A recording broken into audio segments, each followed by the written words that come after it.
انتهت من الآن يا نصر.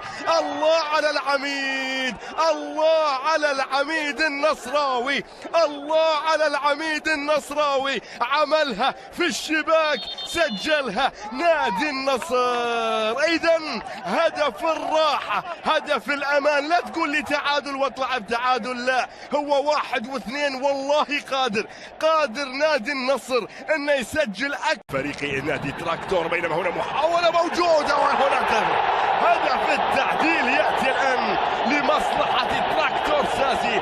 فرسان حاتمي يسجل الهدف الأول لمصلحة نادي تراكتور مع مطلع شوط المباراة الثاني أو مع الدقيقة الثالثة من أحداث شوط. يبدأ بمحاولة لكن أيضا مقطوعة، عادت هنا نونغ وتسديد،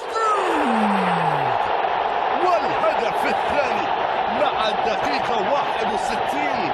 مع الدقيقة 61 يسجل فريق تراكتور ساسي تبريز، يسجل الهدف الثاني. إذن هذا ما كنا نتحدث عنه، أنه كان بالإمكان أنه يحسم في أي لحظة. سير فريق تراكتور بهجماتهم، بخطورتهم، بهدفهم اللي بحقيقة مر بشكل سهل مع الدقيقة 73. مع الدقيقة 73 يسجل اللاعب فرسان حاتمي. إذن يسجل الهدف رقم 3.